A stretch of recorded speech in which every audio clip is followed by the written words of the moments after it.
Hey guys, welcome back to the hunting grounds. I know last week I said we'd be talking a little bit more about cattails, but we're going to postpone that until a little bit later in the fall.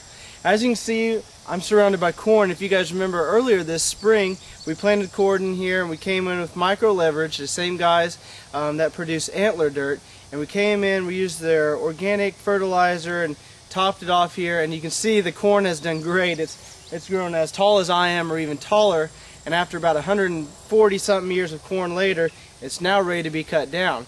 But what I want to show you guys is the difference between this stand of corn and without using the micro leverage at all, because it's just a phenomenal difference, and I think you guys are going to be pretty impressed that we were able to grow this kind of corn here in the hill country of Arkansas.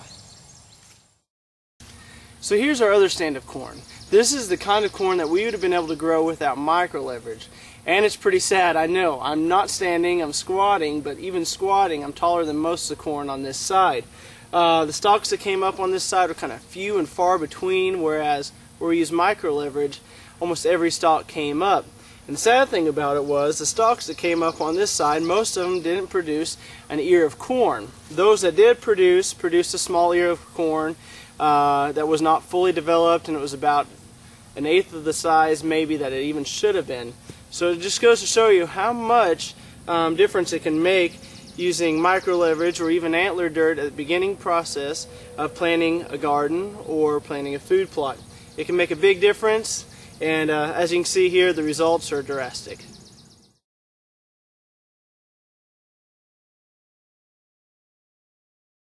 Alright, now let's talk soybeans for a little bit. We're here in number 2 food plot, and as you know, early this spring I bought soybeans from the Eagle Seed Company, and these are Roundup Ready forage soybeans, and I've never used soybeans before in my food plots. I've always gone with other products for summertime food plots, but I decided to try out these Roundup Ready soybeans just to see what would happen with them, and I have been blown away. These soybeans, I've never had a food plot get hit so hard consistently throughout the whole summer.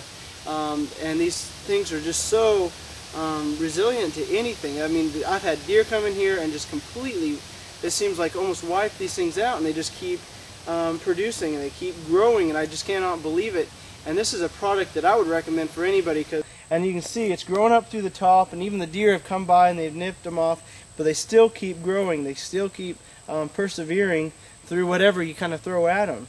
Now, my average size of my food plot right now is probably getting close to around 2.5, 3 foot tall, more around 3 foot tall, and I have been dealing with a little bit of overbrowsing because this is a relatively small food plot. It's about 3/4 of an acre, and I planted these soybeans and I wasn't thinking they were going to get hit this hard, but they have really been hit hard, and so I had to think up of a cost-effective way to kind of keep the deer out of here for a little while, just to kind of get the pressure off them and allow them to grow up a little bit more, because I do want these to be around this fall, because I still want the deer coming in this fall and browsing on these, and that way they're still around here. I can still watch them and maybe even harvest a buck on them.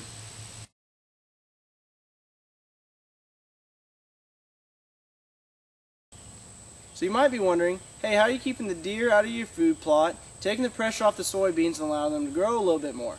And why in the world is there a white trash bag hanging beside you? This is kind of my idea for keeping the deer out of the food plot. As you know, white is kind of a natural warning color for deer, because when you see their white tails go up, it's saying, hey, get out of here, something's wrong. And that's kind of the idea behind the white trash bag. Now this white trash bag, I simply cut it open, and I hung fishing line between 2 trees, and I've tied it to it, and with just a little bit of breeze, this creates movement. And the movement is something that deer are really sensitive to. They'd rather not be around something that's moving because it makes them really nervous. And here's a white moving trash bag, and it's actually worked really great. The soybean tops are coming back on. I'm going to allow this to grow for a couple weeks before I take these down.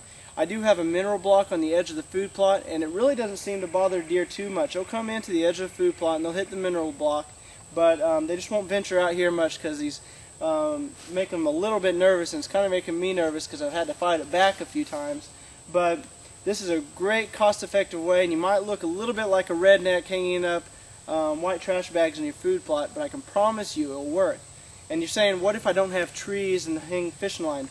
Well, on the other parts of the property, I staked down posts. They're just little wooden posts, and I opened up the trash bag and hung it on there, and it does create enough movement.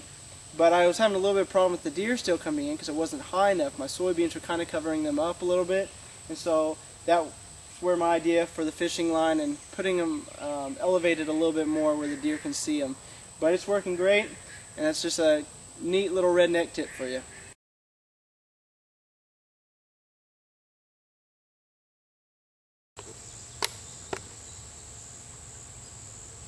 So here we are, smack dab in the middle of summer. It's hot, it's muggy, it's almost unbearable to be out in. And I know a lot of you deer hunters are probably going, man, I can't wait till it cools off, get out there and do some good scouting, and get out there and do some good deer hunting.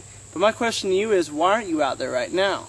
I think middle summer to late summer is a key scouting time for your upcoming season. It's a time to put your deer cameras out like we do on our property. We have multiple deer cams up, capture a lot of images, and that's going to give you an idea of what kind of bucks you have on your property and how many deer you also have on your property, so you can have a good idea of what numbers you can harvest. Now last year I was lucky enough to get a big 11, some good 10s, some good 8s on the trail camera. I was also lucky enough to get hundreds of photos of a good 16 pointer on our property that I was lucky enough to harvest at the end of last year. I caught him all through the summer, and I had hundreds and hundreds of photos of him. And when it came bow season in October, I started hunting him. And I hunted him hard, and I had to pass up some really nice bucks to wait for him. I didn't see him until the end of deer season at the end of December when I was lucky enough to harvest him. But that was good because it allowed me to pass up all those bucks that now have some age on them and some maturity, and they're going to be even bigger this year than they were last year. And so it can be a great tool for that reason, because I would have had no idea that 16 was out here. And even if I didn't harvest that 16 pointer, it still would have been okay because I got to put time in the field, saw a lot of deer, and would have known that I would have had those bucks to come back to next year, and they would even be bigger. Well guys, that's it for this week's video. I hope you enjoyed it, and I'm actually going to leave you with some pictures that we've been getting off the trail cams and some video footage that I've got this summer. Tune in next week, and as always, have a better than average day.